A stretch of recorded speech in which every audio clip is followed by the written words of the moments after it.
stress doesn't have to be negative. There can be positive stress as well. And what I want to talk to you about is a little bit of the balance between the two. When you're talking about, or when we're talking about positive stress, as you can see on our picture here, we're talking about the times when everything is working maximum.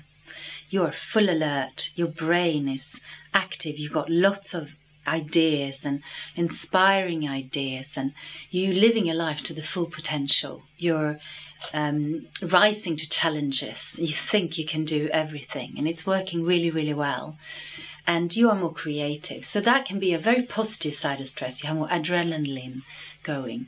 But what can often happen is that if this situation goes on for too long, without you having a break, without you having a pause, without you doing exercises, without you perhaps not sleeping properly, because what can also happen is that you can become addicted to this feeling, because it's a very exciting feeling to have positive stress and lots of adrenaline flowing in your body.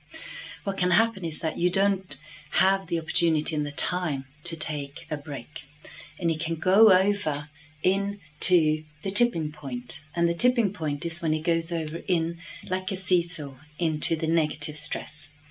And this is when you start feeling that you have overload and you go, stop, I can't handle this. Wait, don't talk too much. Take the noise down. I can't hear what you're saying. And you get restless and you can't sleep.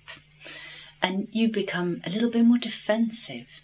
And if it goes too far, you can actually get further into becoming a little bit more overload, going into a negative pattern, which feeling of maybe of emptiness and feeling a little bit under attack.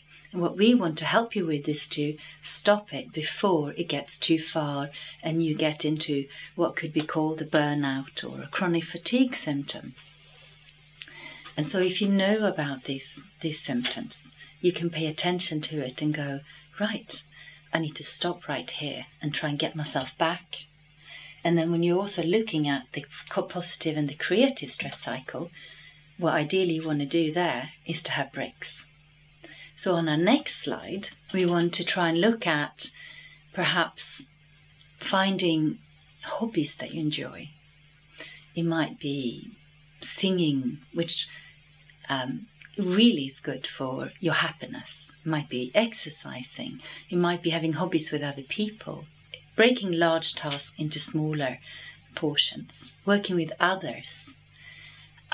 Being okay about not being perfect. Listen more, talking less, and setting goals. And maybe looking at doing things in moderation. If you then go into feeling into the negative cycle, things you can do is that we've written down suggestions, organising your life, eating healthily to support yourself, being more with your family, maybe doing complementary therapies like acupuncture and massage, doing Tai Chi, which is calming, doing yoga, and getting more out into nature. And these things can help you to keep that balance, keep that seesaw. It's good to have up, it's good to have down, because it makes you realise that sometimes you've gone a bit too far and then you need to go back. So it's always good to have, as we talk about in Eastern philosophy, you talk about the Tao or yin and yang. So sometimes you need to go a little bit too far to realise that you have gone a little bit overboard to be able to drag yourself back again. These two pictures were made available for you as a download.